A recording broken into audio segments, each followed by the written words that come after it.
So, I'm going to introduce you to Marc Cayrel. So I work at EOS. I joined EOS in 2007. Before that, I worked for about 15 years at Rayosk, where I did a lot of things, but I was particularly responsible for manufacturing the optics for the telescope turn, the primary, secondary, gainy mirrors, the gainy primary mirrors too, and then the optics for the Large Canary Islands Telescope, GTC, in the Canary Islands. So the European segmented, if I may say so. So since 2007, he said to me, well, here you go, you're joining us. We're starting from a bit of a blank page, but we need to make a fairly ambitious telescope. I said, yes, I'll sign. And there you go. So I'm going to tell you a little bit about what we've done since where we are. A quick reminder about the waters, about the site, an overview of the tap, the dome, the structure, the construction site, the construction. We will talk about optics, which is my field. A few other subsystems like what we call the prefocal station, the laser stars. A very short introduction to the instruments, but we will not be able to develop each instrument requiring a conference itself. There you go, and then some perspectives and conclusions. So without further ado, the EOS. So the EOS created in 1962, it is not an agency, okay, we are an intergovernmental organization. And we started with the 3.60 at the CIA Observatory in Chile in '76. So in 2024, we are 16 mainly European member states, okay, and with Chile as a strategic partner. Our annual budget is about 240 million euros, and in terms of staff it is 500,750 people approximately, with 2/3 in Germany and 1/3 in Chile. And so we operate the CIA sites of Cerro Paranal, of Apex, of Alma in part Ariad, and obviously in progress the construction of the ELT, which we are going to talk about today. Today the UAE is about 30% of the astronomers in the world, okay, and it is the leader in terms of scientific publication. We are located for the headquarters so next to Munich in Garching, not far from the Arena Stadium, and our sites are in Chile as you see here. So we have a part of administration obviously in Santiago de Chile, but otherwise the CIA Observatory, and then a little higher as you see here. I hope you see the pointer. The Serporana Armadones, and then up there Charge Lanter where Alma is. So why Chile? Why the Atacama? Well, there aren't many sites in the world that offer such conditions. Let's name a few, even two. The summit of Mauna Kea in Hawaii, and then Chile. There are excellent conditions for observation, okay, an extremely hot climate that is favorable for observing low turbulence in the infrared. This is an illustration of what you see at the bottom right. On an average site, well, it's very hot. In Chile, it's not bad. We have a few nights with a sign at O2, secondary arc, but it's not bad at all. There is little or no light pollution, but a little bit all the same, but it's very light, and so I was telling you, good transparency in the infrared. Another advantage of being rocherless is that, well, the galactic center is often at the zenith, which is an advantage for astrophysicists. So the Atacama, this is what it looks like, huh? And in addition, we are at another altitude. It is Hari, it is far from everything. I put a small photo for you at the bottom left. This is a photo taken from Mars. Just change the color of the sky. Basically, it is the same thing. And we install this. So it is an artist's view, Do not take the telescope as built in any case entirely. We will talk about it. So the ELT, the largest infrared optical telescope in the world, with a diameter of 3,940 with a segmented primary mirror to do various sciences. There are many at the moment, such as exoplanets, galactic and stellar populations, cosmology, and of course the unknown. A new instrument it is discoveries of new unknowns. You see that James Webb is struggling a little with what happened a little after the Big Bang. It's interesting, and we're going to come and help it with the photon capture power that we're going to see with the telescope construction 2014 to 2028. So at the top of the Armazené syrup, I'm going to come back to it, and it's an integral part of the Montanal Observatory where the VLT is located. So it's just one more telescope in quotes. The cost in bulk today is 1.45 billion euros, okay, and in operation we need about 50 million euros per year to run it. The Sir Armawanesque that you see here on the right is about 25 kilometers from the VLT. The VLT here 25 kilometers further, the Amazon mountain here. We are currently installing the LT. Here is the altitude on the Amazon. It's a little over 3,000 meters. Well, we removed about 30 meters from the summit to install the telescope. There are roughly 330 nights of clear snow per year and really stable atmospheric weather conditions. Even if it clears up, it's not hot. Amazonas is 0 to 15 degrees GR, it can go down to -10. But the average temperature is 9 to 10 degrees GR. There are storms, rain or snow, but it's extremely rare. Maybe once a year, sometimes once every 2 years. On the other hand, it's windy. There's a lot of wind. That's not a problem in itself, but it's something that we have to take into account in the design of the telescope.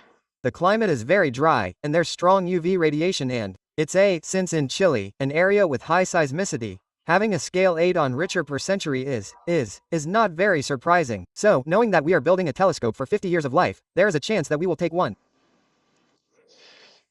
So, the telescope, it is a telescope with 3 mirrors, plus 2 mirrors. But the telescope, in its optical combination, is what we call an anastigmat tri-mirror, with the M1 here, at the bottom, the M2 which is a convex, and the M3 here.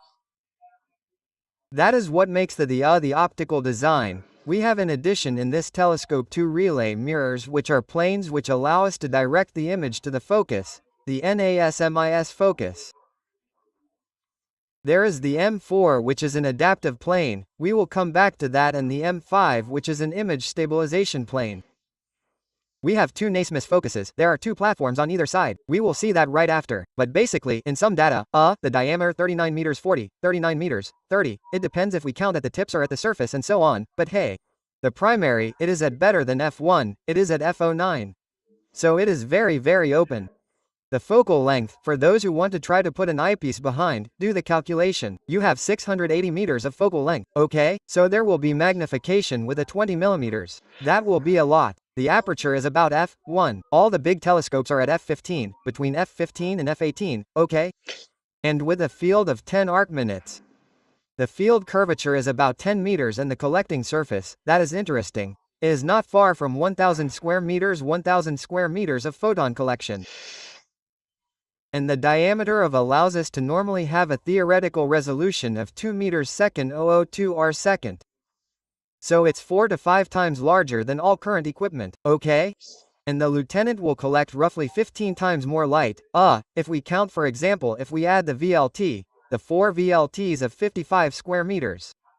And the few of 75 square meters. There, we are at 1,000 square meters. It's without like a measurement. A small diagram which shows you a little bit the path of the light in the telescope. So, reflection on the primary, then the convex secondary, then the tertiary and then the relay mirror, the M4 and the M5 which will direct the light to the level of the NASMIS foci where we will install the instruments for observation. So, an overview of the telescope. So, the telescope itself, so there is a main structure that we call the hand which therefore supports all the optical units. We also call them mechanical op units in our jargon. An altizimutal mount, so a rotation here on the floor in azimuth and a rotation around this axis here to change the elevation, and like that we do our coverage of the sky. So an altimutal, all these beautiful people, there is no gear, there is none of that. All these good people are driven by linear motors, okay? And it is on hydrostatic bearings. It is like the VLT fashion. VLT, when it is well adjusted, you can move it by hand. Well, it must be well balanced, otherwise you take them in the face. But that is how it works. We have on the sides of the telescope platforms called LGS, so laser guide star, that is to say laser beams that we will send to an altitude of 80 meters which by interacting with the atmospheric sodium layer will create stars in quotation marks. Optomechanical units, that's what we're going to talk about. So the M1, the M2, the M3, M4, so there, it's shielded with active optics, there's also adaptive optics. So that's the imaging train and the focal plane where we will install a lot of things. But before installing the instruments, we need, in particular, what we call the prefocal station which will in fact be, I'll present them to you later. This is what we call an adapter for us. It is the one that supports mirrors that will allow the beams to be directed towards different instruments and then supports arms that will allow us to analyze the quality of the image in real time and keep the telescope aligned. The do itself. So, see 80 meters high, 88 meters in diameter. It's this thing with the footprint roughly of a football field, huh? Okay. It's gigantic. And here, it's a small preview. So while it offers protection against the extreme, we'll see that there's more. Let's get to it. Here's an artist's view of the dome. It's not the most recent definition, a little bit evolved, but there you go. So what is a do used for? It's used to limit the effects of wind and optimize airflow. That's very, very important in observation. If there's no wind, we don't observe. During the day at the VLT, there is no wind, we do not conserve. We need air to stir and evacuate the turbulence.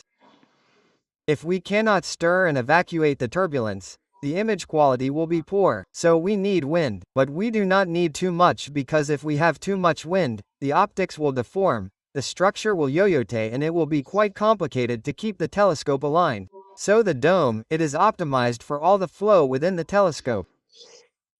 It will also limit radiative cooling.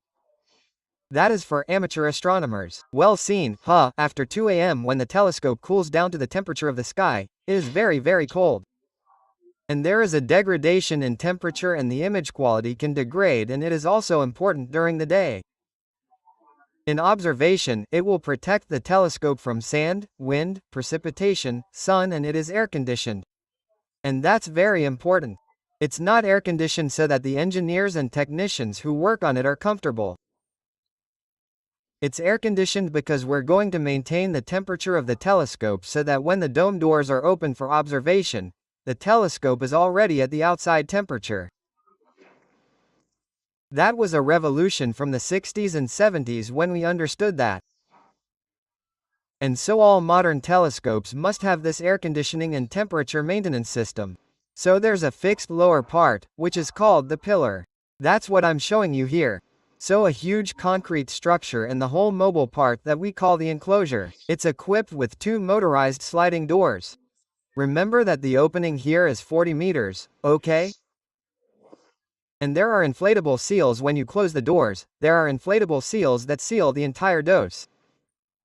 There is a thermally insulated coating with what you see here, what we call cladding, aluminum plates with insulation and so on.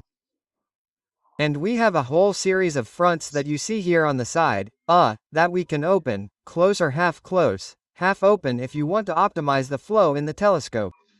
There is a front, we call wind the windscreen asterisk in our jargon, that you see here, that we can raise and lower, which, in the same way, allow us to optimize the airflow and not have too much pressure, for example, in front on the M1. And the rotating structure itself is equipped with different equipment, but in particular cranes, overhead cranes, and so on, which are integrated into the structure and which allow us to move optics, for example, to do all the maintenance and handling operations that we need. The dome at its base, it is surrounded by an auxiliary building. So, we will find a little bit of everything, but there are clean rooms, there is electronics, it now has cryogenics, electronics, IT and everything we want. And we will be able to mount and maintain the instruments. Everything that is necessary, so as I was saying, in electricity, in hydraulics, in thermal and so on, in cryogenics to operate the dome and the telescope. And then we have rooms for storing the primary segment, IT salaries, rank installation, and there is also in a corner, I don't know where they are, toilets. The pillar and the auxiliary building rest on shock absorbers which are mounted directly on the foundations. So the foundations are made of concrete and the entire enclosure is mounted on isolators. This is very important because if we hit a 7 or 8 on Richter, we are not going to see the telescope fall apart. So there is this insulation. So I was telling you 80 meters high, the pillar at the bottom, its base is about 11 meters, a diameter of 88 meters if we count the auxiliary building and so on, it's for 115 meters. And the door itself, well, it's 55 meters by 23 and the rotating mass is 6,100 tons, okay? And just the mass of each door is 600 tons. Okay? The dude turns on 36 trolleys which are 4 by 2 by 3 meters 27 tons per trolley. Okay? And on a track of 270 meters circumference, there are 89 which give us 1,240 square meters of controlled airflow. And as I was telling you, so it rests on 118 seismic isolators and we need a power for heating, ventilation and others of the order of 3 megawatts. So a little bit of the superlative telescope. A little perspective, if you went to the forecourt behind to see the god, it is 36 meters in diameter. Okay? So I tried to put the LT to scale. Here is what it gives. Okay. Also remember that the building here in which we are the science is 25 meters. Our thing is 80 meters. Okay. And the entire geode can be passed through the slot of the dew. That gives you an idea too. Yes, I didn't say, but the M1 itself, the primary mirror, it is 30 meters high. Okay. It is here. So if you pass by the forecourt just now, you can try to imagine a little bit what it represents. The structure is colossal in itself. So it's very big, huh? It's what basically allows me to point and guide the telescope with very high precision. The precision we're talking about is under the arconde. We say 03 arc-second RMS. It must be very light obviously and minimize the energy and then also maximize the rigidity in order to keep the mirrors precisely in place. It's not going to bend under its weight and we have to minimize the vibrations. So, with something that is so colossal, I can tell you that we didn't always have fun. But hey, all that is essential for high-quality observations. It's a great engineering challenge. So, the structure itself is 3,400 tons in all, okay? It's 65 meters high, 50 meters wide and the width at the platforms is 71 meters. Basically, the platforms there, you see the instruments, maybe the little people there, here, there, basically, each platform, it's a tennis court. Okay? Where we insert structure among the 3,400 tons, you have 800 tons of optics and optical mechanics, so mechanical optics. The pointing precision, I was talking about 03 secondary arc at MS. So basically, we are able to point a €1 coin at 10 kilometers. And the structure is composed of 3 main elements. The azimuth structure, the altitude structure. So there, we rotate around these axes. The altitude, we rotate around this axis and the central tower which holds the relay optics. So the azimuth structure, so it carries the tube of the tuning telescope or altitude structure and the scientific instruments on the two NASMIS platforms. The instruments, these platforms are 30 meters by 15 meters. That's it. So basically a tennis court and we have a prefocal station and instruments. A structure I hear that connects the platforms to the place to the azimuthal floor. So all that turns on the pillar EH. You have the pillar here and that is the rotating base and so everything you see in blue here is the rotating part of the azimuthal structure. So the Gimutal plan covers the different mechanisms. There is unwinding of the motors, encoders and that provides a large surface for the operating accesses. And we have a small access point here that allows us to cross without going around. So I was telling you earlier the motorization of such a telescope is basically on P hydrostatic. Okay?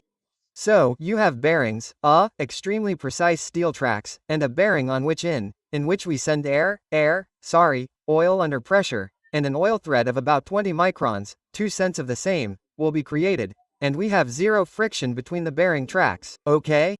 We have 3 of these tracks for the structure if it is necessary. So for several reasons, there is one that accommodates the motor, it is on the outside. Linear motor and we also have an encoder to control the speed. Another here to distribute the weight and here a radial sector which will provide radial support and in which we have a position encoder. We have a position encoder and a speed encoder for our control loop to ensure the precisions. Here are these tracks, they are tracks of 50 meters, 30 meters, 6 meters in diameter, EH. They are aligned at the same angle. And the altitude structure itself, so here is the pretty tray. So it is basically the telescope tube. You have plenty in the exhibition, it does not look exactly like it but it is quite similar, let's say. So an open tubular structure that supports M1 and M2 and the central tower in which we find M3 at the very bottom and then the relay optics M4 and M5. It is closed at the bottom because we call the cell of the M1 CR, and a tray is a tray that supports the segments and allows access to replace them. We have the laser star platforms here on the sides, the cradles on bearings, I talked about it in linear motors.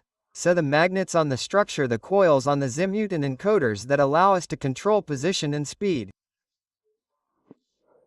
So here is the altitude here around which the structure rotates is 33 meters from the ground. And here is a small cross-section of the central tower, so it supports M3 at the bottom, M4 up here, M5. And we can switch M4 and M5, you see? So that we can direct the light either towards a NASM A on my left, or a NASM B on my right, okay? So that allows us to power a flop instrument 3 per platform, that makes 6 instruments.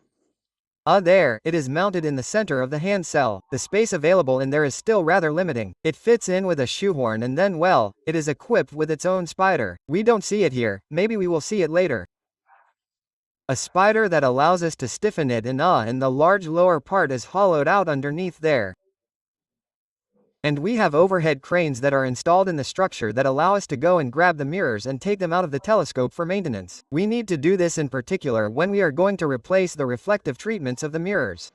We need to replace the treatments by reflecting mirrors. A mirror has a lifespan in terms of treatment. If it looks up, roughly 1.5 years. If it looks down, roughly 2 to 3 years. So everything, let's say every 1.5 to 3 years, we need to replace the reflective treatment. And so, we need to go and get the optics out very quickly, quite often. A view of the construction site. Okay, so, initially, well, here's what was Sorozones, there's a small observatory that we see here, which is the Rue Observatory. And Catholic University of the North, which is a site that we tested for the VLT at the time in the 80s. We went back to test it for Amazonas before selecting it, and then, well, we shaved the summit.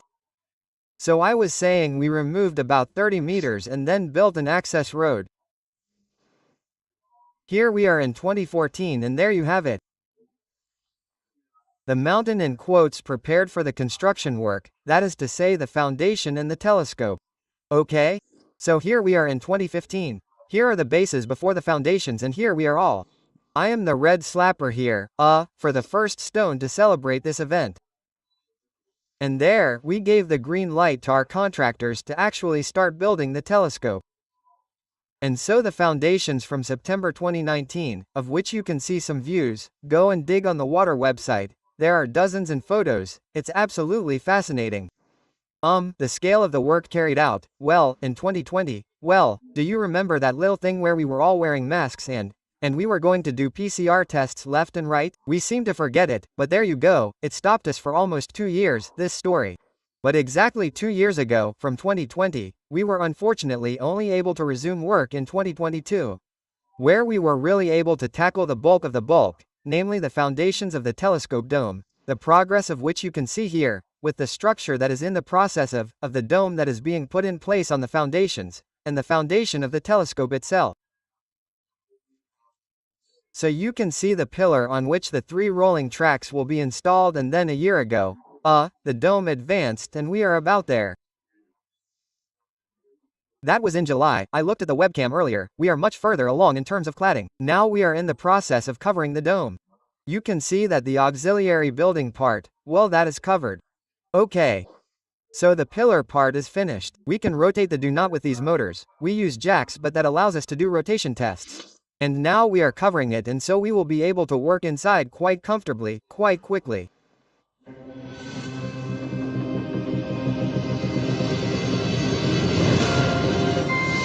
Short video of the construction site.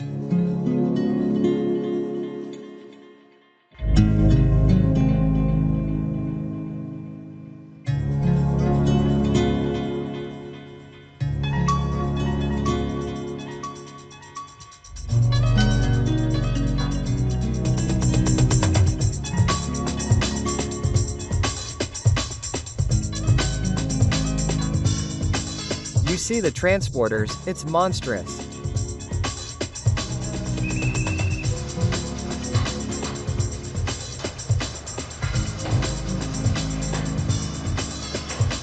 of bolts.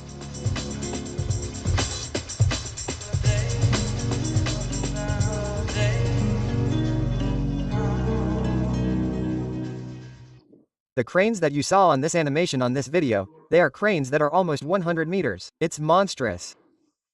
So we are on the first floor at the turn there second 115 meters. So that was, let's say, the scrap metal and the concrete. And now we are going to tackle the end of the glass, that is to say the optics. So the optics, I told you, so the M1, is a 39 meters, so the primary mirror at the bottom that we dig. It's an aspherical EH, there is nothing spherical in anything we do here.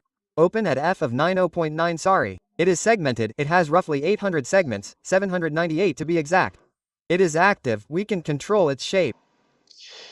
The M2 up there, so it is a 4 meters but convex. It is also aspherical and very open. F. Okay. It is passive and we control it in position. The M3 which is at the bottom, we will say that it is our field corrector, it is 4 meters. It is concave, it is a spherical F26. For us, we do not consider that as monstrous. I will understand that the amateurs here will say F6, it is sick, but yes, well, for us, it is not much. And it is active in position, and in deformation. And the M4, it is the relay mirror which is here, which is adaptive. So, we can roughly correct its shape more than 1,000 times per second. Okay, and in addition it is controlled in position. And the M5 which is a mirror of 2.70 which is a plane also allows it to do what is called fast tip-till. That is to say that it will allow us to stabilize the position of the image at the level of the foci. So the M1C it has a symmetry C at 60 degrees GR, that is to say that there are 6 sectors of 133 different segments each. So it is almost parabolic, but we learn a little bit. In fact it is an ellipsoid, okay. So the fact of having 6 sectors is very interesting because in fact we manufacture 7. I told you that we had to change the optics relatively often to redo the reflective treatment, and in fact during the day during the operation we will change 1 or 2 every day, okay. And for that we need to replace them, we're not going to leave holes in the mirror. So we have 7 sectors manufactured, so 798 on the telescope and another sector of 133 on the side which allows us to make the exchanges. There you go, each segment we'll see it is controlled in what we call in type. So in tilting and in piston, approximately 4 to 5 times per second with nanometric precision. Each segment can be deformed. This is to correct, for example, polishing errors or some thermal deformations in particular. And a segment is not just a segment is that, it's what we call a segment assembly in our jargon. So there is the segment itself of the polished green end. There is what you see here in blue, what we call the edge sensors. So these are position sensors which will measure the position of a segment in relation to its neighbors. Non-contact sensor. Here, what we call the support which is the mechanics. I'm going to come back to the subject. And so this whole thing is mounted at etnum. We do not demonstrate the mechanics of the segment and so on. The segment is finished integrated mechanics and all that is compatible in a vacuum. So we can do the reflective treatment even if the mechanics are attached. So a segment is that it is an assembly segment and you have what remains permanently attached to the telescope. That's it, that's what we call subserum. In fact, it is a mechanical structure that will provide us with position references for the segments in the telescope. Here in the center, we have what we call an extractor. It is basically a piston that will push on the segment to be able to remove it from the M1, and we will come and get it with a handling tool. And you have here 3 position actuators that will control the tilting of a segment approximately 4 to 5 times per second. There you go. So if we include the glass pieces, the mechanics, the electronics, we have roughly more than 10,000 components. They are not components, they are integrated subsystems. There are 10,000 of them. We needed glass pieces, so it is not green, it is vitroceramic. So that is made by Schott in Germany. The Z is 0 hard, so it is a vitroceramic, an extremely low hydration coefficient. Today, we have worked a lot in any case for the LTA, a lot of work on the material. They have managed to optimize it, and I can tell you that we are really at almost 0. We are better today than in terms of expansion coefficient for scientists. We are at better than 20 parts per billion per degree. The pieces of green when they are delivered to Rosk are circular. So see, it's a disk. In fact, it has a hole. I don't know if you see here, it has a hole which is not, it's a terminal hole EH which is on the back face, on which we will be able to fix a mechanism which will hold the segment laterally. And there you go. Well, and all that went through acid in hydrofluoric acid, all that is very nice. The production of the blanks, it is finished. So in fact 949, because we also have spares. And the last deliveries there, it's in the coming months. That's finished. The mechanics, so that's VDL in the Netherlands in collaboration with TNO. So it's an isostatic mechanics which minimizes the deformations in gravity and in thermal, and which also includes an active deformation. I told you, we can deform the segment. So the active deformation, what we're talking about is a micron. We can deform a segment of a micron in shape. Okay? The segment, it is supported on 27 axial points. So that's the axial support. There is a membrane that we don't see here that is in the central hole that provides lateral support. And there you have it, it started to be delivered in 2019, we have more than 500 today, and basically until the end production is almost complete. We are doing inspections, currently, so at the end of 2024, it's the same, it's finished. Here is a view of the mechanics as delivered to Riosk. So in fact the mechanics are here ready to be integrated into the segment. It arrives in a transport container which is the same container that will leave Riosk with the segment integrated and finished. And you can see here what I called the fixed frames, the subcells. That's what is installed on the telescope. All of that is already there while waiting for assembly on the structure. The big black things you see there are weights. When we integrate the telescope at the beginning, there will be no segments, the telescope must be balanced. If there are no segments, the telescope will not be balanced. So when we do the IV, so the integration of the telescope, we will have these black masses which will allow us to do the balancing at the same time as the assembly. A small view, but I will not dwell on it, is just to illustrate a little bit the procedure for exchanging the segments. This is a small installation that we made in the water where we have 7 segments which are mounted and which allow us to refine a whole bunch of things. Handling, maintenance, access, but also control and so on. There you go. And so you have a piston here that we operate with a screwdriver. We really have to be as simple as possible, okay? A technician below who has a screwdriver and who comes to slowly raise the segment, which when it is above its neighbors will be caught by a handling system brought back to the edge of the M1 to join the maintenance facilities. The polishing, it is done by Riosk. Okay. So, the EOS deliver the green bits, so the whites. The EAOS deliver to Saffron the mechanics. And what Saffron does basically, 2 things. The disc will see several operations. We will cut pads on it, glue pads with epoxies to be able to fix the mechanics on it, and then computer-assisted polishing and polishing devices to give its optical shape to the disc. What we call pre-polishing. When we are there, the segment has a tolerance of about 1 micro. And then behind we cut them. We cut the segments to give them their hexagonal shape. And I will explain to you why. And then we're going to fix the mechanics, and then we're going to go into a vacuum chamber, and with a plasma cannon, we're going to make a correction of what we, by a technique that we call iron beam figuring, which allows us to remove layers of atoms, here and there, to perfect, and finish the segment. And there you go. So why do we cut? That's a big dilemma. In fact, if you polish with traditional techniques, you're basically going to rub on the mirror. When you're on an edge, there's an edge effect. A segmented telescope doesn't want an edge effect. Forbidden. That diffracts the light in all directions. That's a huge loss of light. So forbidden. The sharp edges must be pajamas all the way to the edge.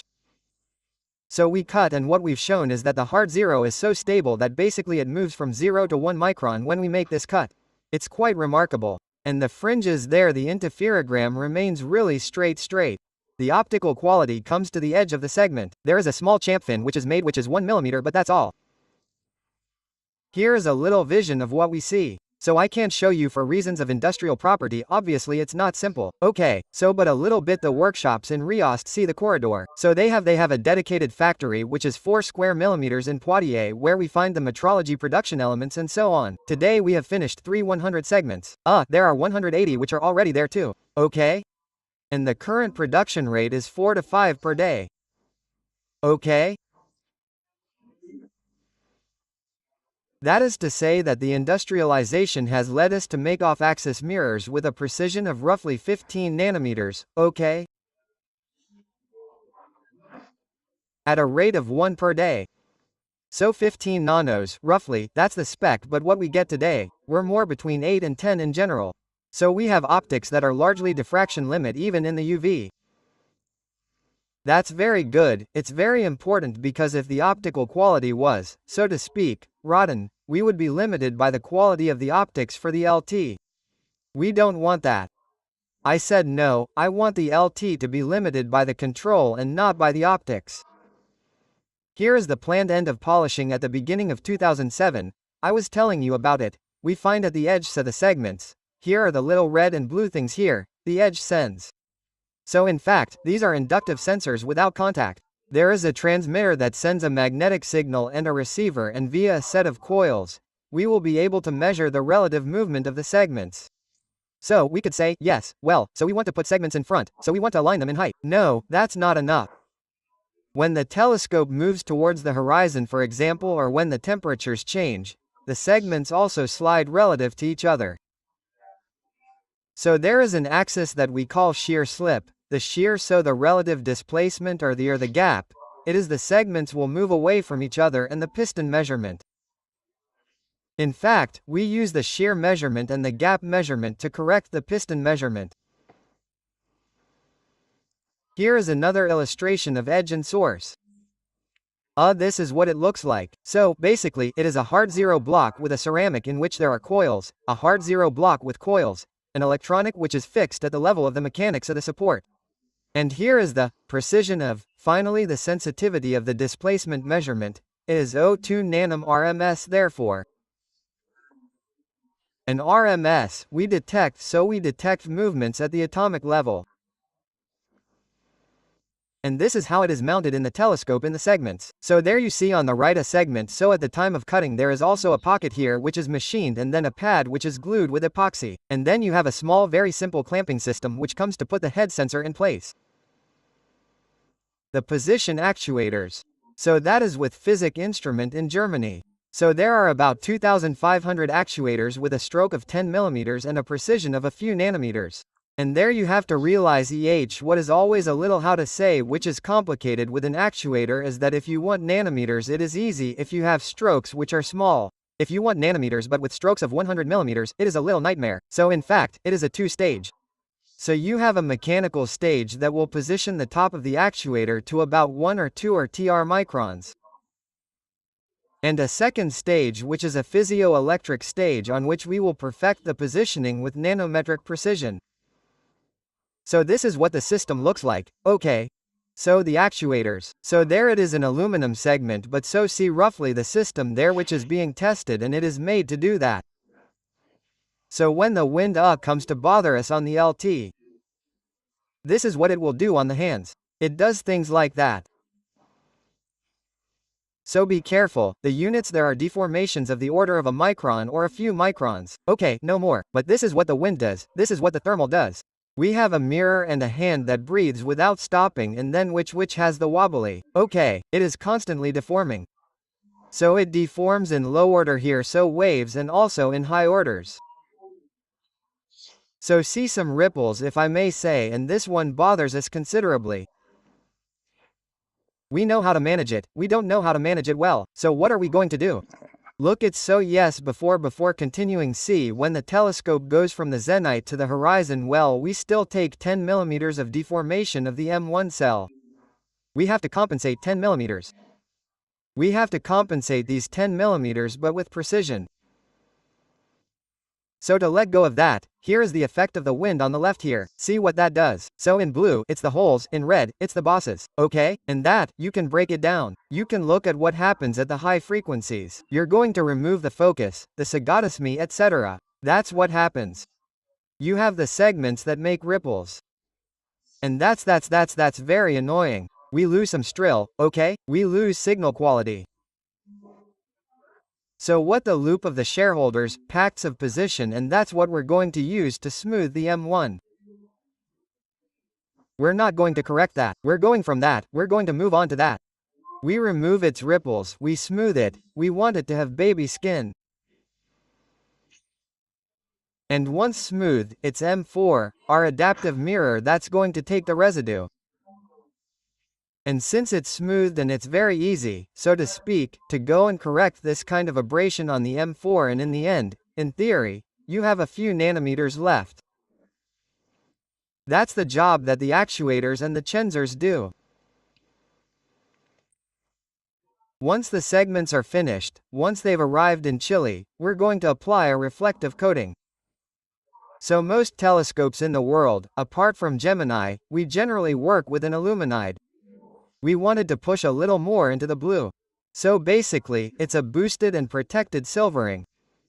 It's done in sputtering treatment rooms. There are 2 machines that are installed at Paranal, so one at Paranal and one at Amazon. And so during the operation, the ELT is a factory where we're constantly doing treatment, maintenance and so on. M2 and M3. They're very similar. So, let's remember the M4, the M2, it's a variospherical 4 meters F1, variospherical. When I say variospherical, the departure from the M2 to the sphere is 1.8 millimeters. 6,000 fringes. Okay. It's controlled in shape. It is, and we have a shape control in position. It has a shape control that is in provision. The M3 active 4 meters F6, I talked about it. Okay, so the M2 cells, we did it on purpose and we optimized the design so that the M2 and M3 are 4 meters. 1. This allows us to have the glass bits, and since these are mechanics that have similar functions, we can make similar cells and therefore use the same actuators here and there. The same components here and there. So it's much simpler for maintenance. And so we signed, we're going to see, a contract for the cells. The green bits, again, are cute. Okay? You have to understand that to sync this is the M2, okay? To sync the M2, you have to consume roughly the entire energy consumption of Malins for 15 days. Here are the green bits done. So you see M2, so you see it's really convex and you can almost see that it's spherical. Well, you have to have the eyes of an optician for that. And the M3, then the M2 has a central hole in M3, also we don't see it, but a very small hole of 3 centimeters. It's good because like that we can install small systems for alignment, or if we have to evacuate liquids, it's better to have a hole rather than having to go and have mounted with a mop on the mirror. Here is the magnificent M2. Look there, it is currently being finished. Rios is an absolute beauty. And so we started in 2016 and there we are in the acceptance. There I have people again next week who are in the acceptance of the mirror there in the south of the Paris region towards Corbeil. And the M3 we started to smooth it and it will be polished immediately. There, it is magnificent. Its polishing went well. We have in the high frequencies that interest us, we are at 12 nanowatt. It's marvelous. It goes to its metrology bench quickly. So, metrology of a convex mirror, it's complicated. I'm not going to go into detail here, it will require a conference. There are papers on it. Basically, know that we have basically what we call a reference matrix here, and we are going to make fringes between the mirror and this matrix. And the mirror rotates under the matrix and we reconstruct by a technique called stitching. So we are going to assemble a collection of tests to reconstruct the shape of the mirror. And this is a view of M3 on the polishing machine.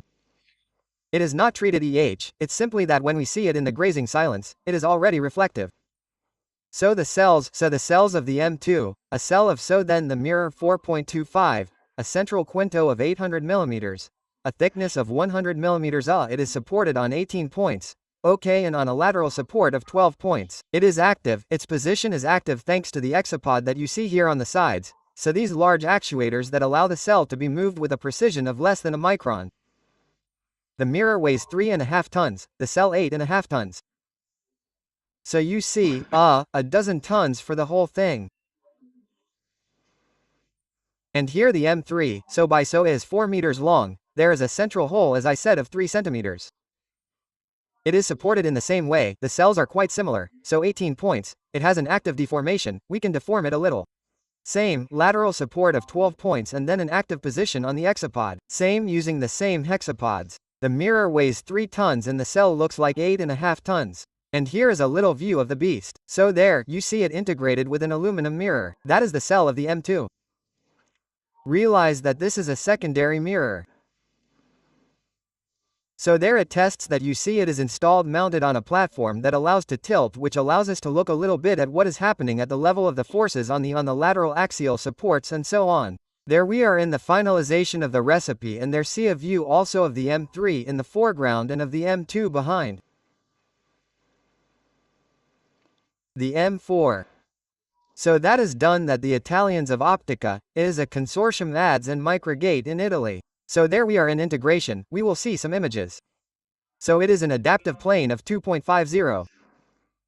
So we did not do it as the membrane of the mirror itself, it is 2 mm thick to be able to deform it. We cannot make a mirror of 2.40 that is 2 mm. In any case, we didn't want to make a 2.40 mm thick mirror, too risky and then too complicated technically speaking and so on. So we have 6 petals, in fact 1 2 3 4 5 6, and we make 12. So it's a little more because when we also have to redo the treatments on the membranes, well, we will have 6 replacement petals that we can directly install, and so we can take our time to redo the treatments of the petals that were removed. There are 5,300 NIRS that are piloted at 1000 with a stroke of 100 microns. And in there, we will correct the aberrations of the telescope. I showed you that earlier. Tilt type for EDM5, turbulence. There you go, extremely precise. So here is a view of the beast. Here what we see is what we call the reference body. It is what supports all the systems, the actuators and the membranes. It is made of carbide. Here is a petal equipped with magnets. We actually stick magnets that will allow us to control them with a magnetic field in terms of I push, I pull. Okay, and all these actuators are mounted in bricks that we see here. The pipes, it is because we cool them, we control their temperature to limit the turbulence and so on, and here is the tooling in which we do the test. But here is a view of this mirror.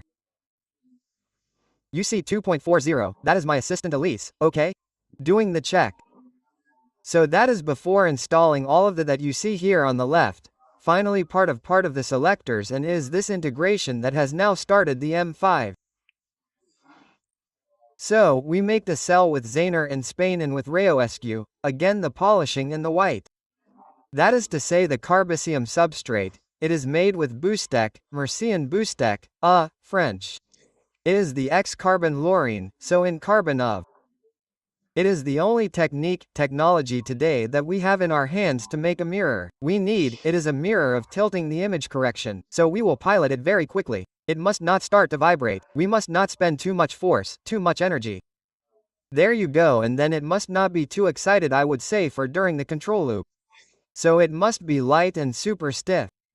And our spec is less than 400 kilograms for a 2.70 mirror. Okay. And with a natural frequency of 100 Hz on these amounts, and we don't want it to defend itself by more than 20 nanometers. So no choice, it had to be done in SIG. I'm coming back to the subject. So M5 stabilizes the image movements. You see here for example at the top a star, and that the turbulence you see that it yo-yos, and in addition that it wanders in type and tilt. What an M5 will do, which is a site stabilization mirror, it will stabilize the image in position, you see. But in there, it will also be helped by M4. Okay, there is M5 which makes the big movements and M4 which makes the smaller ones, in any case the fastest. And so you have a stabilization in, let's say, in centering, in position of the image of the star. And then the adaptive optics L will take care of the turbulence to go from that to that with M4. Or, there you correct the turbulence, and a star that was not double becomes double. There you go. So here is the cell. Well, the cell is basically finished, it is delivered, it is in the water.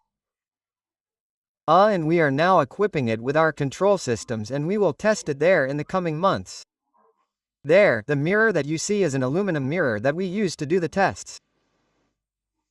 The mirror was made of silicon carbide by Boostech with the technologies that are inherited from ELT but more advanced.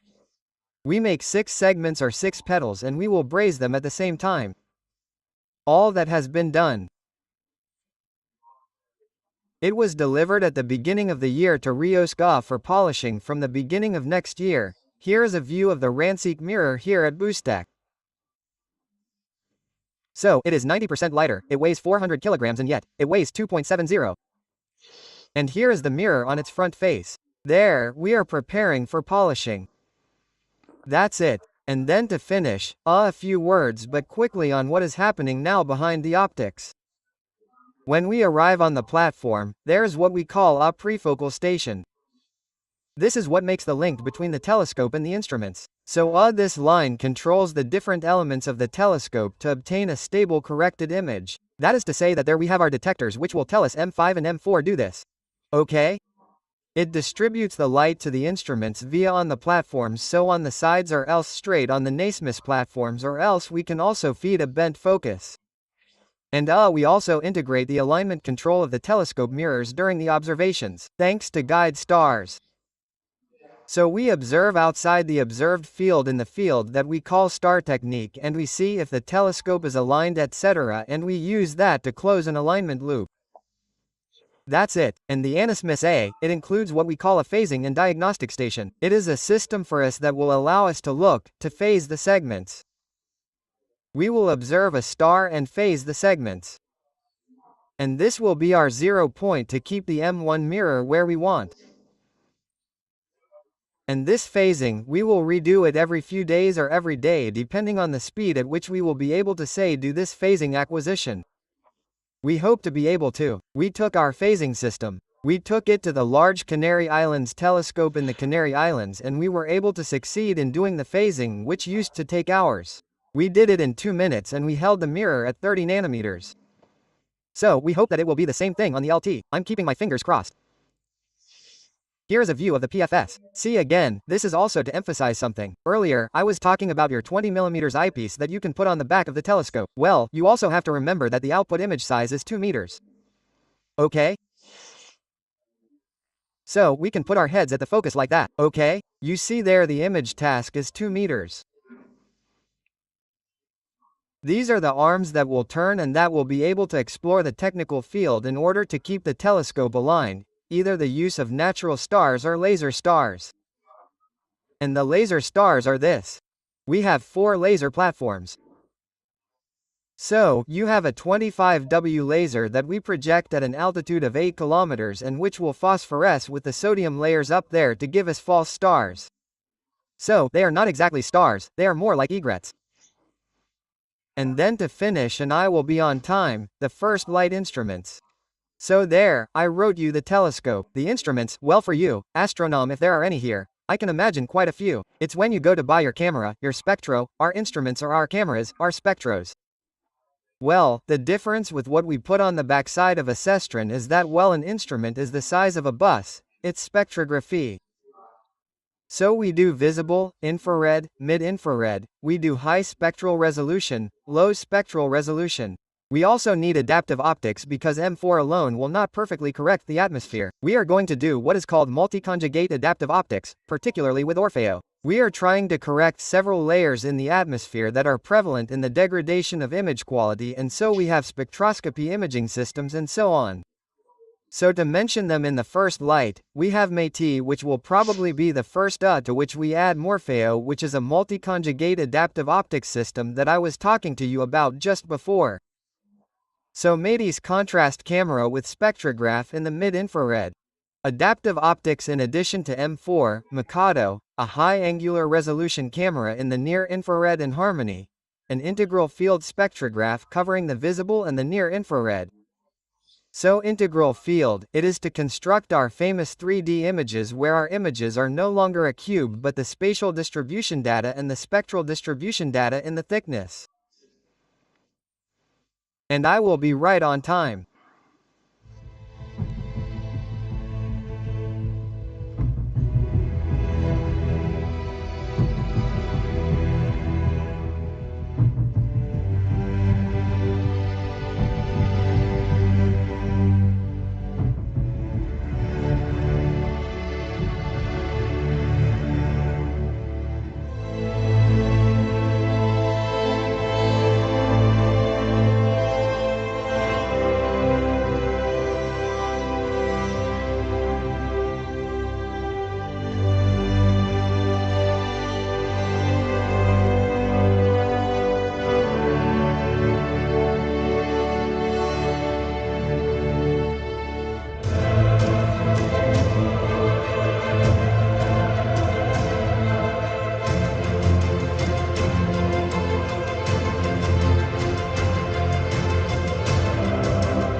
Thank you for your attention.